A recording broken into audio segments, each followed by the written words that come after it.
Hello and welcome back to Cinema 105. This week, week 3, we're going to discuss the history of technology and its effects on humankind. So we're going to trace four industrial revolutions, starting with the printing press and the effects it had on society, and moving through all the way up to AI and today. So intense lecture, get ready. I'm going to go ahead and share my screen. And here we go. Okay, media history. Once again, we're looking at cave paintings all the way to the global village of today. That's how far we've come. Now, of course, that cave paintings are way before when we're going to start, but here we go. So we have a lot of information this week, and then we're getting into some histories, the history of technology.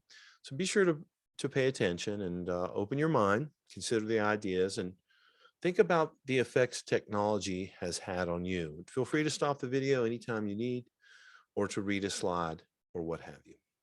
All right.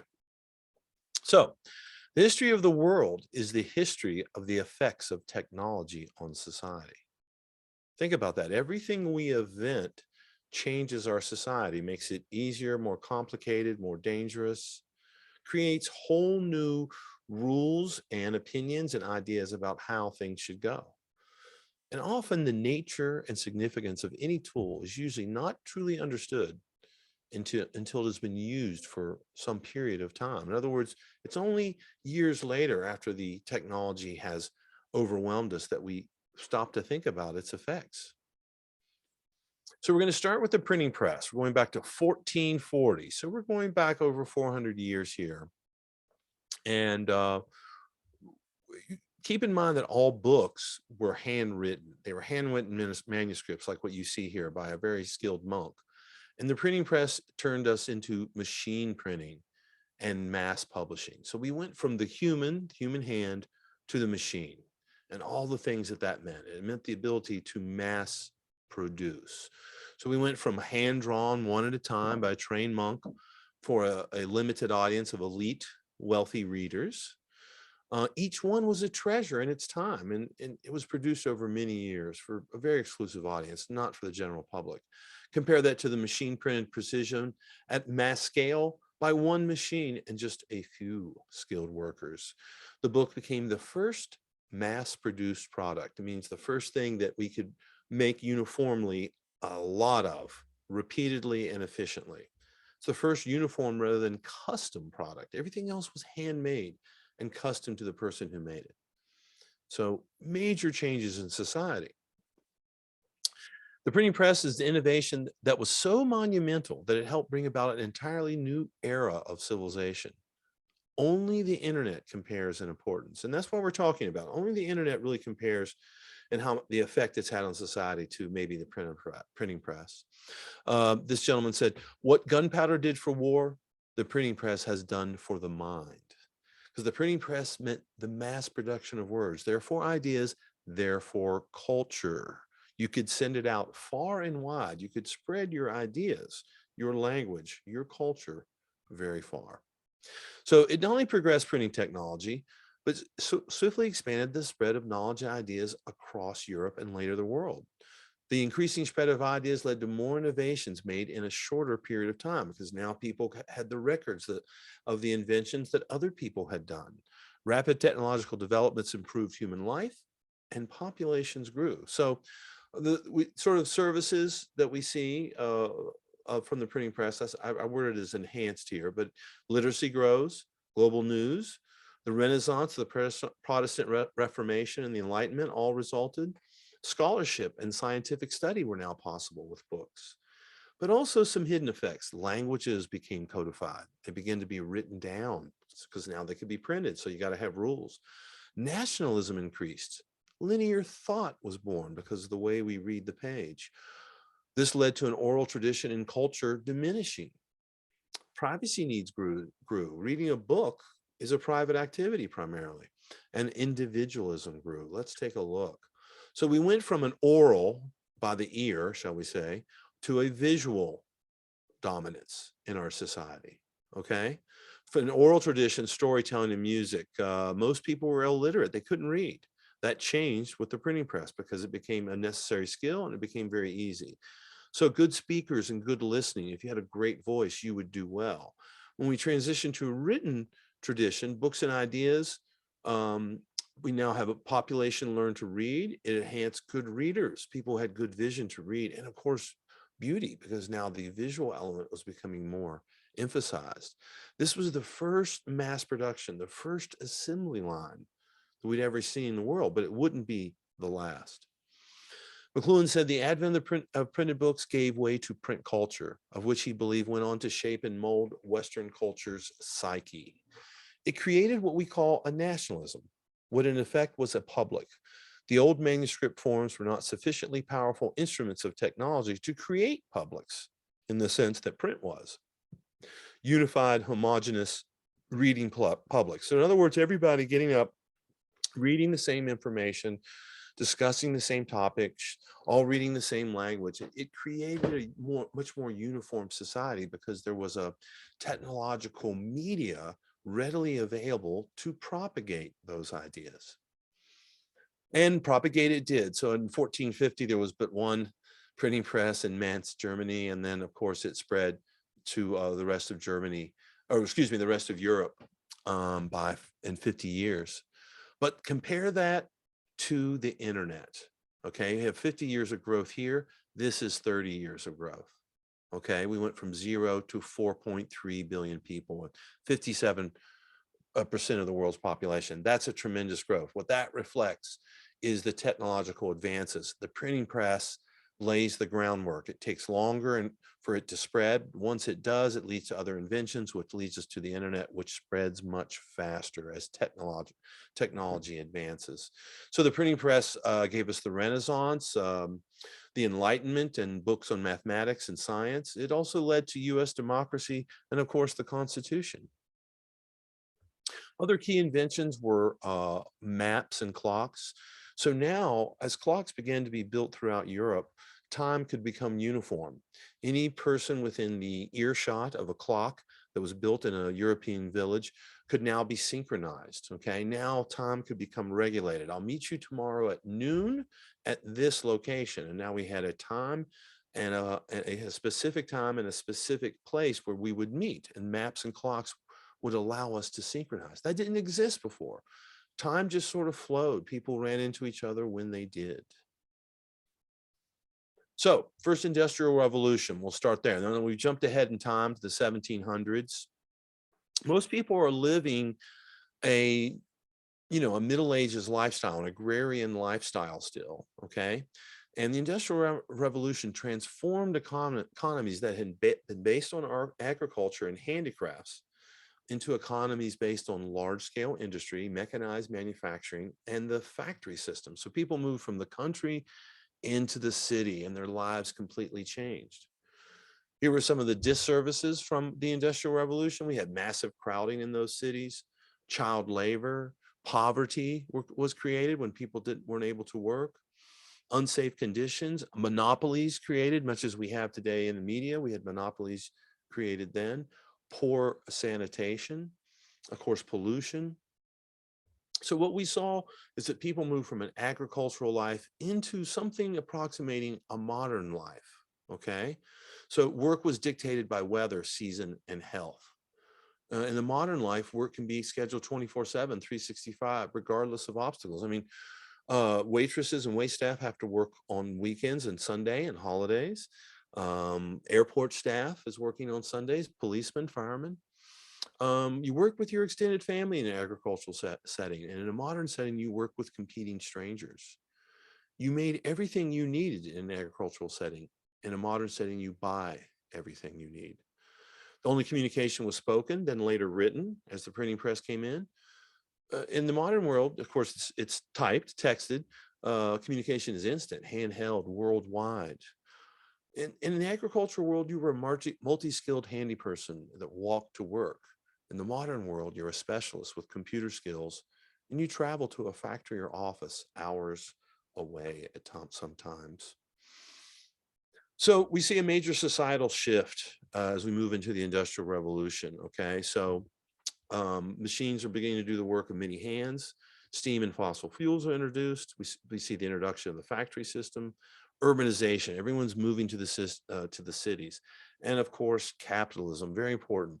Capitalism and the Industrial Revolution go hand in hand. So workers from the industrial age worked long hours for hourly wages. Time became measured in a new way. You were clocking in and clocking out. If you failed to do so, or if you were late, you were docked. So we begin to see a transformation of society. We see an erosion of traditional family structure. We see a break to the connection to nature. Now you're not living next to or with your food source, you're living in a city. And it transforms time. Minutes matter. 6-day work weeks, shift work. The machines can work around the clock. So we have 3 shifts of humans working around the clock.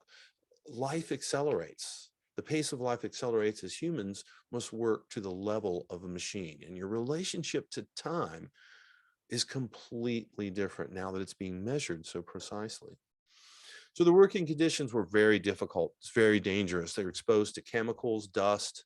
There were often amputations because the machines were dangerous. They weren't necessarily safe. Cramped working conditions and very long hours. The revolution transformed the daily lives of Americans arguably more than any single other US event. So now instead of staying home and working on the farm with your family, you went to a smelly, dark factory and worked with strangers from far flung places. So here we are, we're tracking the progress of technology. So the first industrial revolution led to the second industrial revolution less than 100 years later. Mass production resulted from the combination of mechanization, fossil fuels, and electricity to power factories. Okay, so we've moved from the first industrial revolution, mechanization, steam, into mass production, and the second industrial revolution. That's where we are in our discussion now. The most important figure in that time was Frederick Taylor, who created something called scientific management. He was an American inventor and engineer, and his system of industrial management, known as Taylorism, greatly influenced the development of industrial engineering and production management throughout the world. He influenced such greats as we see here: Ford, McDonald's, almost any employer near you. Taylor suggested that production efficiency in a factory could be greatly enhanced by close observation of individual workers and elimination of wasted time and motion in their operation. So this was called the scientific study of work and time motion studies. So we would watch workers and see what the most efficient way was to do a simple task on the assembly line. Because remember, labor had been divided into specific tasks, very simple tasks. Instead of one craftsman taking a product from start to finish, they're just doing one task along the way, along the assembly line. And that was allowed for standardization. Now we're watching workers work and figuring out the most efficient way. We make all workers do it the same way, almost like a machine, okay? So here we go. So we have, in the Middle Ages up through 1800s, and, still in certain places, you had a craftsman who took a product from A to Z. They made it and they shaped it and they fired it in their kiln and so forth. In the industrial age, you have assembly line workers who are doing a simple, unskilled task along an assembly line. Even to today, to the office worker who works in a city office building, often the tasks there are mundane and not necessarily creative, or they do a small portion of the task rather than the creative parts. Taylor said, work consists mainly of simple, non-particularly interesting tasks. The only way to get people to do them is to incentivize them properly and monitor them carefully. Okay, so there were services to scientific management: efficiency, increased productivity, standardization. You could do it across the country in many different factories. It increased profits tremendously for the owners of the companies. And it lower skilled workers, which is what you had in a factory, were easily replaced. Now, instead of having someone who was very skilled, and you sure maybe had some people, but most workers were low skilled, and then they could be fired and then the replacements easily trained. In the past, Taylor says, in the past, the man has been first. In the future, the system must be first. So he's talking about a changing society. But there were disservices. The work was dehumanizing, repetitive. De-skilled labor was easily replaced. So This fact is a service for employers. It's a disservice for employees because now they can be easily eliminated. There was no pride or meaning in the work. It was competitive. There was hierarchical control. Time was measured and penalized, and the work was actually anti-social, the environment. So our great scholar here, Jacques Ellul, says technological society leads to increasing numbers of people who cannot adapt to the inhuman rhythm of modern life, with its emphasis on specialization. A class of people is growing up who are unexploitable because they are not worth employing even for the minimum wage. Technological progress makes whole categories of people useless without making it possible to support them with the wealth produced by the progress. Doesn't that describe our situation today with a raging homeless crisis in American cities? Well, there were some of the people he was talking about were the Luddites. And in the early days of the Industrial Revolution in the 1800s, they were members of bands of English workers who destroyed machinery, especially in cotton and woolen mills. We see an image here that they believe was threatening their jobs and their livelihoods. The Luddites realized that factory machines meant an end to their way of life. So instead of people working at home and sewing together much more slowly, much more labor intensive, now they were having to go into a factory and work on a machine. They tried to rally the common folk to their cause, but they lost in the end. Their rebellion was crushed over many years. And the British Army even had to return from Europe and fighting Napoleon in the Napoleonic Wars to crush the rebellion. So now the term Luddite is often used to mean people who don't like technology. If someone calls you a Luddite, it means you're anti-new technology. So we see here, jumping ahead a little bit from the 1850s, here's when we have the second industrial revolution, and we see the changes in work over time. So the big takeaways are agriculture and manufacturing jobs have dwindled while healthcare and customer service and education have grown. During the second industrial revolution, we see agriculture, of course, but that begins to be taken over more by manufacturing dominates through the 50s. Then as we move into the modern era, we see even manufacturing diminish and retail, selling stuff, education, healthcare. As the population ages, more healthcare jobs are needed. In general, the trend from the late 1800s on is less blue collar work, more white collar and service jobs. So factory work demanded literate workers. Thus, there were calls for free compulsory school for every child in the nation. They didn't do this out of the kindness of their heart. They did it because they wanted workers who would be better suited for the jobs that existed. Massachusetts was first in 1852, but by 1918, all American children were required to attend at least elementary school. And what did the employers get for that? Well, schooling is a training for the workforce. The school day mirrors the workday with a lunch in the middle, and it tends to crush creativity. It conditions youth to repetitive tasks. It's designed to make a good worker, not a creative soul.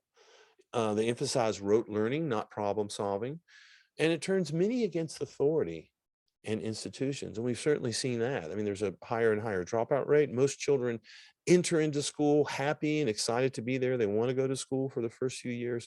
By the time they get to high school, they have quite a different, more sullen attitude towards it. So, of course, when we talk about sweatshops, we're talking about industrial labor, and the sweatshops of today that make our clothes, as we see, were very much like the factories of old. And these jobs have all moved to China, which has rapidly industrialized, essentially going through their own industrial revolution in the last 20 to 30 years. We also see environmental degradation resulting from industrialization. I mean, the Industrial Revolution is the beginning of climate change. From 1880, the Earth's average temperature has risen by 0.07 degrees Celsius every decade. Now, in Fahrenheit, that's 1.8 degrees Fahrenheit higher. We're pushing 2 degrees higher, which is a critical point. And this is related to the use of fossil fuels. And you can see right here, as with the Industrial Revolution coming in the late 1800s, through the modern era, we see an explosion in the use of fossil fuels. This is why the two world wars are fought. And the fossil fuel consumption accelerated human advances by 10 times. It is the basis for the modern economy and life. Let's not forget that. Petroleum products do more than just produce fuels. You can see the breakdown here. There's lots of other products, and here they are shown. Anything plastic, lots of remarkable stuff, asphalt, parts that go into planes, all come from petroleum. No petroleum, none of these products. One of those products is plastics. And in the 60s, they flooded the market. Everything's being made in plastics because they were cheap and plentiful. We can see in the chart here, their usage skyrocketed through the 50s to today. But also, those plastics eventually get thrown away, okay? That we've started recycling in the last 15 years, but they got thrown away, and a lot of them ended up in the ocean. Not just the Pacific gyre, but there are 5 gyres worldwide, all polluted with our plastic. So what we're seeing here is the rise of the machines. We've got more goods that are more accessible, rapid evolution of medicine, better quality for some in the middle life, and a population explosion. We also get filthy, overcrowded cities, pollution, poor working conditions, poverty, a brutal lifestyle and schedule, and monotonous, meaningless work. So we're going from the telegraph to texting. So that's kind of jumping from the past. So the 1800s, we had the telegraph, and in 1850, they dropped a line from New York to London, and a message could be sent in minutes. Think about that, a message in minutes. And the world suddenly became much smaller. But jumping ahead to our world, just to bring it back into the modern age, we now have instant digital worldwide communication. It's sender to receiver. I mean, you have to have a machine, you have to have a service, but you can do it from anywhere connected. And the world is much, much smaller. Okay. So this is the progress we've gone through. So here we go. Question 1, how did the first industrial revolution, how did the first 2 industrial revolutions transform work and human society? Okay, so repeating back some of the information we learned in the lecture. Once again, how did the first 2 industrial revolutions transform work and human society? Write down the question and answer in Canvas now, or you can continue on with me in the lecture. So I've mentioned that population was affected, and of course it was. The Industrial Revolution caused an explosion in population. Currently, we see the numbers. We are about to tip over into 8 billion human beings. Once thought a dangerous number to get to. But with the explosion has happened worldwide, let's get into what happened. Well, just as we said, we see the timeline of industrialization. We see the first industrial revolution, the second, we're building to the third. And that parallels with fossil fuel consumption and also with human population. So in 1804, there was just 1 billion people, 10% of which lived in the urban setting. By 2022, 8 billion people, okay, 56% of which worldwide live in cities. So fossil fuels made modern life possible. With the power of machines making labor easier and food plentiful, the human population took off. Okay, here we see it broken down further. We see all these improvements result in a population explosion in Europe. Later, those improvements go to the rest of the world. Now, one thing I want to call attention to you, this rise in population is directly connected to the Industrial Revolution, but the developing world, those are the poor countries in the world, versus the industrialized world, see a bit of a difference. What we see is the population beginning to level off here. So let's dive into that further. The overall population is still growing, but it's growing in the poorest parts of the world, not in the industrialized part of the world. That part of the world has seen a decline in population. So let's look at this further. Overpopulation, excuse me, was a major concern through the 20th century. Lots of scary books were written about it. However, as countries industrialized and populations moved into the cities and the middle class, fertility dropped dramatically. In other words, technology changed society. We see people moving into the cities to look for work, and they have less children. So here we see urban populations are going up. We see an increase there, all right? But the fertility rate overall is going down. Because we're having less children, it's leading to overall our population is getting older, okay? And the yearly change, as you can see here, is getting less. In other words, we're adding more people. In this year, in 2020, rather, they added 1% more to the population, but that rate of change is slowing down. So yes, the population is growing overall, but the rate at which it's growing is beginning to decrease dramatically. So we see it here. Modern life has led to low fertility. Citizens in industrialized societies have less children. In the past, very high mortality kept population in check, right? You die at the factory or in some dangerous work. Now, low fertility is keeping population in check. People are living longer and having much less children. The result is a shift in demographics. So here we see the US annual population grow. So it remained pretty high, but it's been steadily in decline, so that we're still adding people, but that number is getting smaller and smaller. Here we see a discussion of fertility and birth. So all across industrial societies, from Japan to US, populations are in decline. The birth rate has plunged due to modern life. When women get educated, standards of life raise, and populations move to the city, people have much less children. So here we see a track of the birth rate in America, and we see that it's dropped and it's maintained pretty low, and now it's even heading down. This line here is called the replacement rate.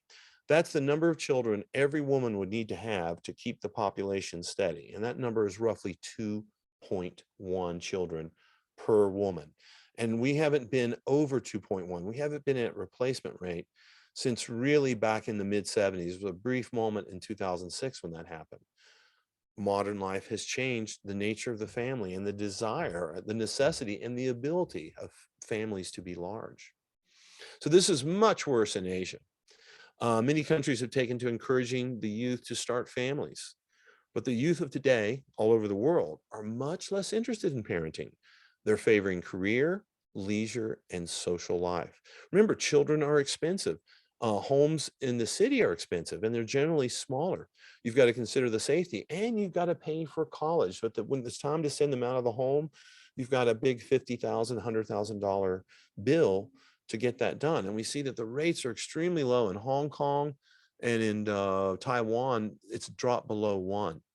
These are very dramatic areas. So the demographics are changing. And here's an example from the US. This really drives the point home. So here's the demographics. In other words, the spread of population in the United States in 1950. So it's a snapshot.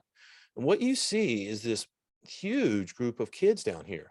This is the baby boom. That's why it was called the baby boom. Everybody had children. So it's 1950, the baby boom started in 46.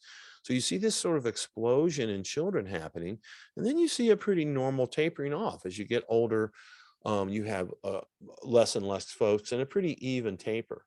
Now let's go over, we're transferring 70 years to 2020. In just 70 years, that's 3 generations, maybe a little less. We now see a very different spread. We see much less children. People are having much less children. And those former big groups of people now are these bulges we see here. Okay. There's a lot of older folks that are now beginning to retire, having to be supported by a smaller group of working age people. All right. So these are the demographics we're talking about. Modern life has changed the family. Both parents work. It's expensive to raise and educate children. Extended families have been done away with for nuclear families. In other words, grandma and grandpa don't typically live with folks. It's a smaller nuclear family, which means lack of childcare. And urban life has smaller housing. Look at this change from urban to rural. It's just pretty much a 1-to-1 ratio. And so what we see is that in Europe, we're seeing that their population is dropping. In 100 years, Europe won't be in the top population centers. That will belong to developing countries in Asia and also Africa, as we see here, because they're the ones still having the numbers of children. So modern technology has changed human societies. We've moved to cities away from food sources, better healthcare and longer lives, smaller families for smaller city housing, and fewer children in industrialized society. And the point we're making here is the introduction of any new technology changes society in unexpected ways. We don't know always the effects that will be resulting. And one of those ways is that technology creates something called a generation gap. Okay, new inventions make old inventions obsolete, and the young are first to adapt to the new technology. They have to eventually teach their parents about it. And this creates a generation gap, which is a difference of values and attitudes between generations at different stages of their life, at different ages. It creates a gap between the old and young in beliefs, lifestyles, and habits. And this is driven by technology, social media, different music tastes, fashion, slang, okay, much of which comes through the internet. So new technology creates new environments within society. The youth adapt quickly. New technologies changes cultural values. Okay, so now we have new technology, new cultural values. The youth have adapted. Generations have different tastes in media, music, heroes and villains, and just the nature of the stories they want to tell and share. Divergent cultural values put generation at odds. So the older generation grew up playing outside. We're growing up inside on machines, playing outside, inside playing video games, shopping, shopping online, reading books, reading a Kindle, and so on. So as we go through and we look at the generations, we see, let's just talk about them a little bit, and we see some more detailed information. So we have the silent generation, that's before the war, the most older folks. They're going to be over 76 now, roughly in their 80s. Baby boomers are going to be in their 60s and 70s. Generation X is going to be 40s and 50s. Millennials are getting close to, they're like late 20s and 30s. And Gen Z is people under 24. So key devices. Well, for the silent generation, it was the car, of course. For baby boomers, it was the television. It was invented just as they were being born post World War II. For Gen X, that's my generation, it was the personal computer, which came out in the 80s. Millennial, I guess it was late 70s. I'm going to correct myself, but it got really popular in the 80s. For millennials, it was the smartphone. That was the revolutionary device. Now all of a sudden you had all that power just in your hands. And for the future generations, they're predicting all kinds of new technologies like nano computing, graphene, driverless cars, 5G, Internet of Things will be a part. Look real quickly at communication. So for the older generation, a formal letter. Okay. For the baby boomers, it was the telephone. Okay. For Gen X, it was email and even text later. It was social media for millennials. Okay. So this is the technology changes, the generation changes, their way of communication changes, the very nature of each media affects the generations in different ways. Some medias affect us in ways that are transformative. So here's the total US population by age and generation. We see the older folks are starting to trail off as deaths rise, okay?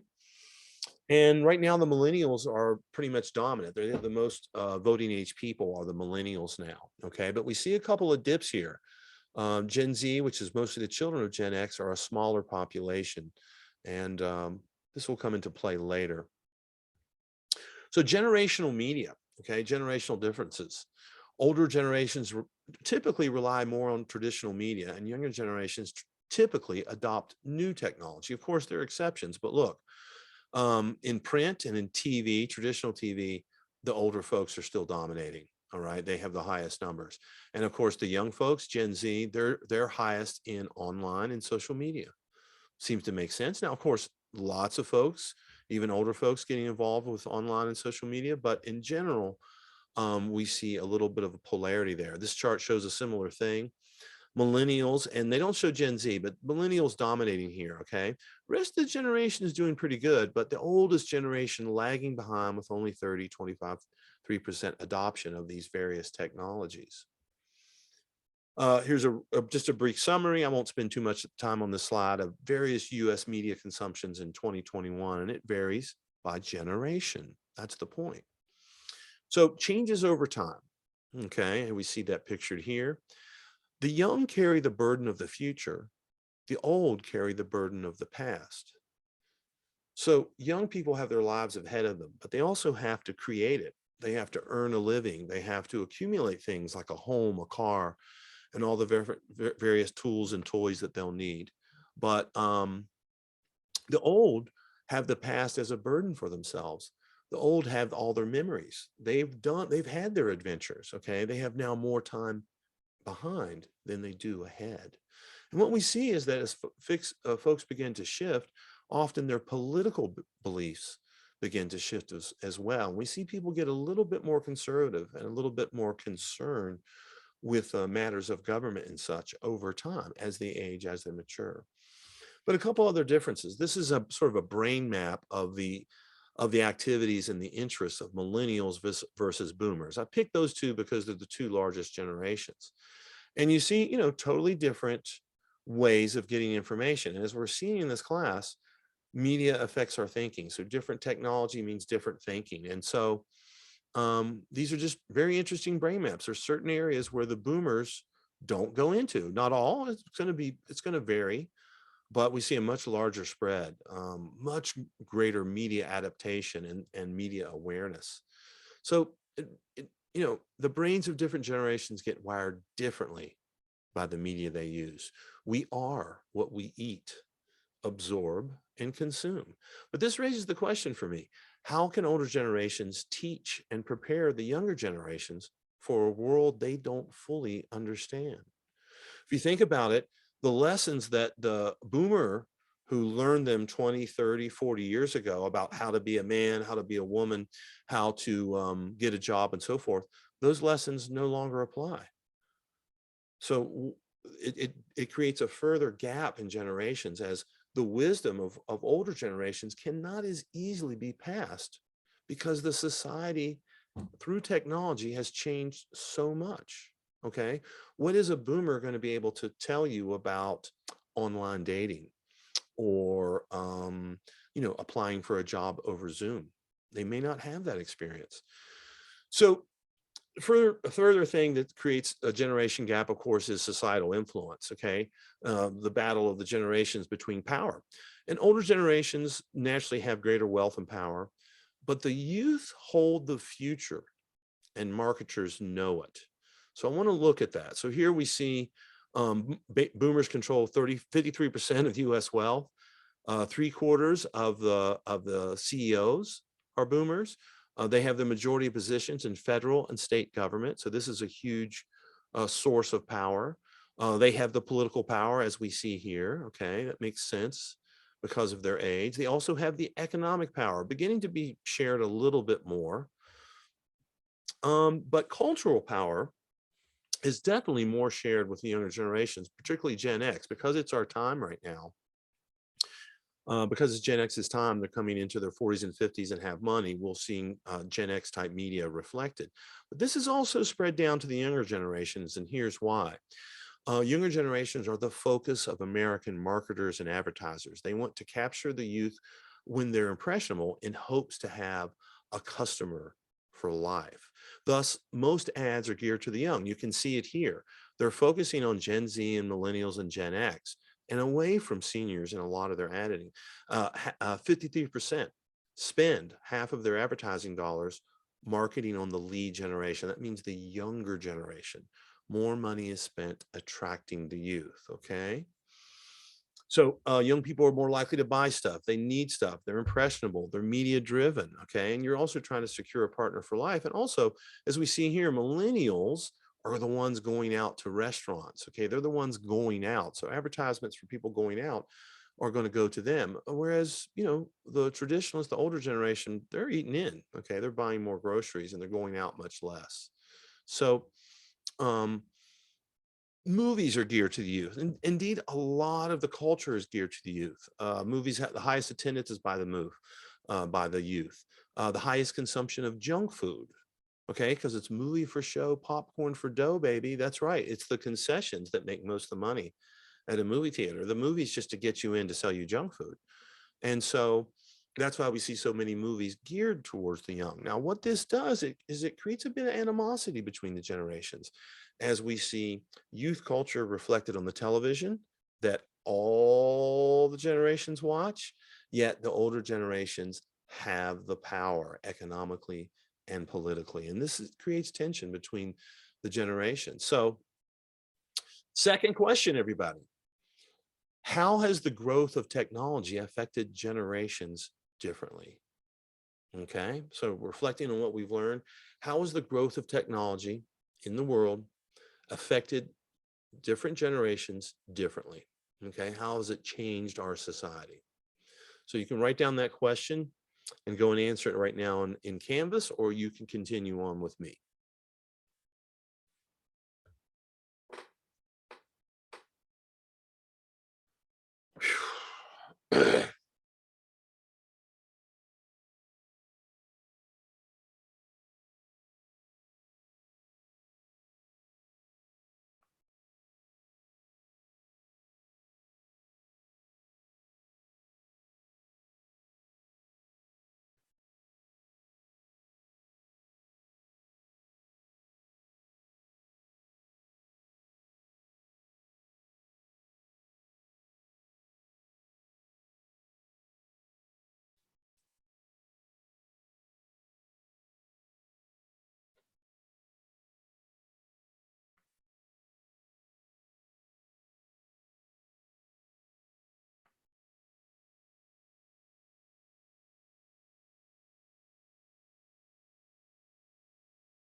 Okay, so now moving to the final section of the lesson, and we're moving into the modern age. So we're talking about the electronic age. So this is the 60s, the post-war era. We've moved through the Industrial Revolution 1 and 2.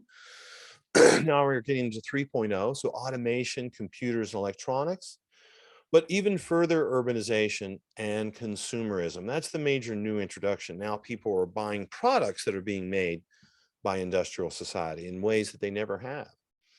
So more time-saving devices started showing up. Consumer goods began flooding the market post-war. Time-saving devices were cheap and plentiful for most Americans. Workers began going to offices in cities to use machines to try and sell more machines or products to their fellow citizens and consumers. So owning better and better electronic devices became a status symbol and still is today. So homes became flooded with new products, all designed to make life easier. And this really sort of peaks in the 60s, consumerism. And of course, this is connected to fossil fuels. When to bring that point back in, we see a growth in the post-war period. The growth in gas and coal and oil consumption is on a steady increase. Without a doubt, fossil fuels have fueled modern life. Every device we invent requires electricity to function. Oil becomes the single most important commodity, and wars are fought over it. The third industrial revolution launches in the 60s with electronic devices and our early computers being fueled by this electricity. So, we have a lot of devices that are created in the 20th century. The 20th century in particular sees incredible rockets, helicopters, cars, penicillin, the atomic weapon, so on and so forth, man on the moon. We don't have time to focus on them all, but I'll focus just on the media. So going back to the phone, it's and we'll talk about the adoption rate here. So 1800s, we have the phone invented. In 1920, only 35% of Americans had it. 44 years later, only 35% had. By today, 98%. The radio, 60% had one in 1920, getting up there to universal. Nowadays, people don't really have a radio, but 100% of cars do. In 1920, 50% of the population went to see movies, but today it's actually declined. And this is a reflection of movies, or at least going to the movie theater, slowly becoming obsolete. Television was introduced in 1947, okay, immediately after the war. In 1960, 82% of the people had televisions. That's pretty powerful. That's near universal. Now in 2020, it is. 1980, 20% of the people were playing video games. They were invented in 67, but the home ones didn't really come into the home effectively until the late 70s. Today, 65% of homes have video games. The computer only had 6% in 1980 because it was basically a paperweight without the internet that wasn't invented in 2000 until 2000. It was actually invented earlier, but it blows up in 2000. Today, 76% have the computer and 93% have the internet. Remember, it takes a while for technologies to be adopted. People just don't jump on the bandwagon immediately. There are always laggards. So let's talk about 1960, the American home, electricity, running water, heat, okay? Probably they had a phone, not everybody. Probably they had a radio. More people had the radio than the phone even, but not everybody. And most people had a television, okay? Most people had most of these things. Certainly had one car, maybe a second, and they could have had 4 to 5 children. Jumping ahead, look at the difference. Certainly we have all of these things, but we're going to have a device for every person in the home. So 2 for the adults and only 1 maybe for the children, because you're having 1.5 children or less nowadays. The replacement rate in America, I believe, is around 1.4. So most women are having an average of 1.4 children. There's going to be a computer for every adult and certainly ones for the kids. There's going to be video games, multiple screens, cars for everybody without a doubt. So entirely different technological world that we're living in. So here's some of the effects we get from this technological world. Reading declines as modern media becomes dominant, as we move from a literate reading words on the page to a more visual, watching videos type of world. Society transforms from literate to visually oriented. Okay, we see that throughout. Ads aren't filled with words. You don't appeal to people through words now. You use visuals. They're much more powerful. Increased fascination and dependency on media. Television news begins to replace print media. We begin to see the decline of print media way before the internet. Television was already doing the job. And of course, we have amplification, agenda setting, and cultivation. So literate to visual. So in the early 20th century, people were literate. The letters written by soldiers in the Civil War or World War I are incredible.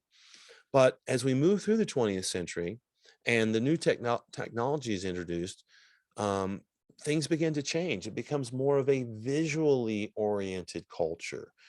Twitter, which sort of retrieves literate culture, only allows 280 characters. It's all about things being short and efficient. Movies, TV, games, VR. Okay, internet is the dominant form of news, entertainment, info, and education. Look at us now. So you're forced to keep up with technology. You know, I had to have a pager, and then later when phones came in, I had to get rid of that thing and get a flip phone.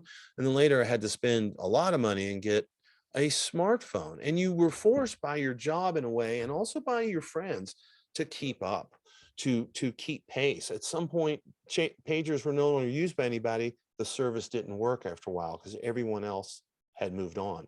Jacques Ellul says, modern technology has become a total phenomenon for civilization, the defining force of a new social order in which efficiency is no longer an option, but a necessity imposed on all human activity.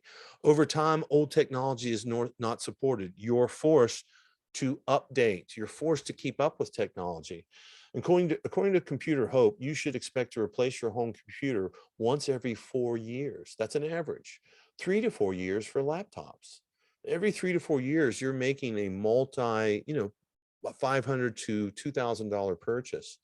Look at how technology has become obsessed. I once had a Walkman.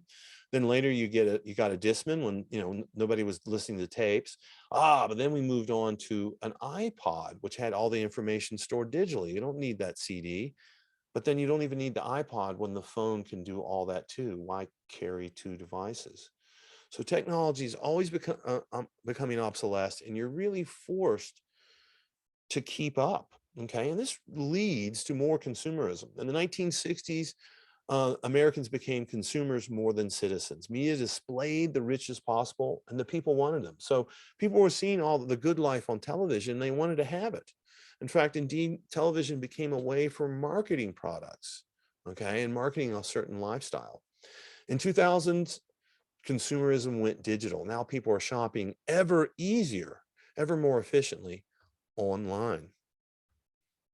So this brings us to the fourth industrial revolution, modern times, the post 2000, we'll say. So the fourth industrial revolution represents a fundamental change in the way we live, work, and relate to one another. It is a new chapter in human development, enabled by extraordinary technology advances, commensurate with those of the first, second, and third industrial revolutions. Indeed, we are progressing towards being in front of a computer and being digitally wired. Okay, so here's a reminder.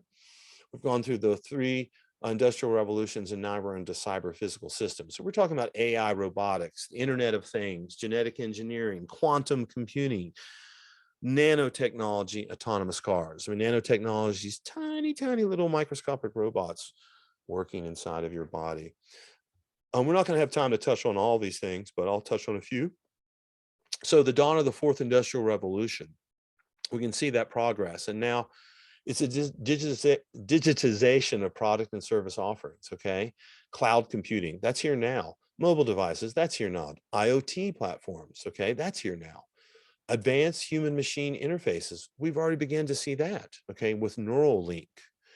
All right, 3D printing, that's been around for over a decade. Smart sensors, augmented reality is slowly becoming more popular. So all these different digital technologies, and one of the things that makes them possible is 5G and big data. So that's why 5G was so important, and that's why they were pushing it so hard. That's why it's become the standard, is because they needed a much broader bandwidth over which to push much more information. So we've got big data collecting information on everyone. I'll give a lecture in the future about that. And we have the Internet of Things. And quickly, what that is the ability to turn all of your machines smart. So basically, you could turn on your dishwasher from your home, and all of your machines could work in coordination. They could even work at night when the electricity is a little bit cheaper than during the day. It's a way of wiring up homes and cities in such a way as to be most efficient with energy usage, and also offer a whole new plethora of detailed services that weren't possible because now we have smart devices, okay? But another thing that's a concern is economic displacement. The revolution, the technological revolution, could yield greater inequality, particularly in its potential to disrupt labor markets. As automation substitutes for labor across the entire economy, the displacement of workers by machines will exacerbate the gap between capital, the wealthy who own, and labor. Okay, automation is increasing. You can see it right here. Well, this isn't automation, but this relates to employment and labor productivity. We're being very productive, and a lot of it has to do with automation. Currently, 30% of all tasks are done by machines. 1.7 million manufacturing jobs have been lost, okay?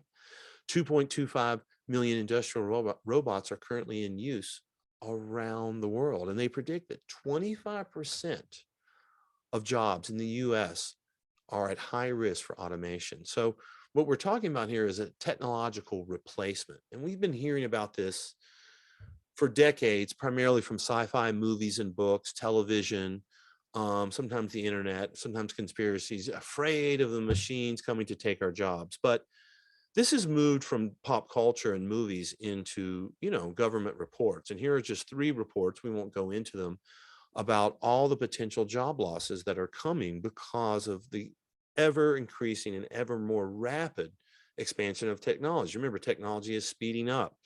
The rate of technological advancement is speeding up. Each new advance makes the next advance come quicker. So a couple of things we already know: we're replacing humans. We've been doing this for decades in factories. That started, I believe, in the 70s. But now we replace pilots because of drones, much more efficient. You don't have to send home a casket to an American family. You can send a drone. We have, instead of astronauts, we have rovers exploring Mars. And even surgery has started to be done by robots. And they say, I've watched some documentaries on this, they say that if for certain surgeries that are very precise, they are better than the human hand. So this leads us to a discussion of the human versus the machine. Okay, so this is taking a look at our future. All right, the human needs to sleep, needs food, and needs breaks. Okay, and even some of them, this is terrible, get pregnant. Oh my gosh, you got to pay them, you got to give them raises. There's regulations about that pay and those hours and the safety. They bug you for retirement, medical benefits. They may unionize on you, and they're going to need workers' comp anytime they get injured. Now the machines: purchase, service, replace. Okay, you can see where this decision is going. I mean, it's pretty obvious that companies will choose to automate where they can. So AI And artificial intelligence is already with us, first of all. It's not something in the future. I mean, simple weather programs are a version of AI. I mean, spell check is a version of a sort of a dumb AI. But lots of things that you already see in your phone: Roombas, smart air conditioners, digital personal assistants like Siri, autonomous cars, online shopping. A lot of this stuff employs some manner of AI in them. Okay, but I wanted to show you this example, which I found very scary. So if you would read this paragraph here, this large paragraph in black type, and see if you can tell who wrote it, because that paragraph wasn't written by a sci-fi author, but rather by a new online machine learning platform called Sudowrite, which is built as a tool to help with creative writing process. For the above paragraph, I wrote the first sentence and the AI wrote the rest. So I included this. This is pretty decent writing, and I don't think anyone I've shared it with thought it was written by a computer. But I'm sharing this because these jobs aren't just coming from manufacturing, not just coming from manual labor jobs. Increasingly, we see programs like this which will be able to eliminate much more advanced jobs like writers and journalists. Indeed, already they're writing sports stories with AI. So a couple of hidden effects of media. Starting to wrap up here. We see a decline in print and analog media as a result of digital media. We see a lack of privacy and peace as we all have 24/7 access to each other. Accelerated pace of life, we've mentioned that. It decentralizes information. Now, this is a real service. We have peer-to-peer sharing, and this, works to shift the balance in the world, because now peers can share information with each other in a way they never could before. The user as content. Your life is now the content of some of your media. Okay, certainly that's true with social media. We've seen a loss of intimacy in relationships, and in some people, particularly the young, and I've seen surveys of them, an inability to relate in real life. So looking at going back to the Middle Ages, when we had the printing press, from the peasant farmer to the urban office worker, we're going to trace this. Technology has liberated humans from physical toil of the Middle Ages and replaced it with the mental toil of modern life. Now, despite many time-saving devices, we work harder and have less free time than they did in the Middle Ages. The average American worker has less vacation days than the medieval peasant. So we went from the rural farmhouse. This is over 500, 500 plus years. Rural farmhouse to urban apartment. Craftsman doing manual labor to specialist working on a computer. Lived within a 100-mile radius of their entire life. Flights to family and beaches. Illiterate, made all of their handmade tools. Media literate, tech fluent. Time is relative, non-linear. You just flow through your day and things happen. Time is money and precious. In a city and urban life, you're always running around trying to beat the clock. Roughly a 40-year lifespan, 70-plus year lifespan. Tribal, works close with the family. The modern person is individualistic. They work for the money. They're essentially mercenary. And most companies don't offer pension and lifetime employment anymore. Married, the peasant's married with many children. The average, I'm just talking about the average. Of course, there are married people today, but the average, the singledom is actually becoming the dominant way people are living, and they're having less and less children. Okay. So what's the future of work? We've talked about the fourth industrial revolution, and it kind of makes us wonder, what's next after all of this? Humans are unlikely to be completely replaced by AI, but it's a topic of great concern for movies, TV, and the internet. Today in America, technological unemployment accounts for more job losses than immigration, but you won't hear any political candidates complaining about that. Anyone want to know why? Can't get people to vote for you just hating on machines, but it's easier when it's racially based. So we will see changes. Real quickly, I just wanted to show a couple of things about where we've gone. So it's always good to look into the past to understand the future. So the top U.S. businesses are listed here. In the around 1900, it was the Union Pacific Rail Company, okay, transportation monopoly, big industry. In the 30s, it was steel, okay, construction, manufacturing, making, all the big manufacturing of the day, big industry. And they were mainly concerned with space, building things that enabled you to move faster.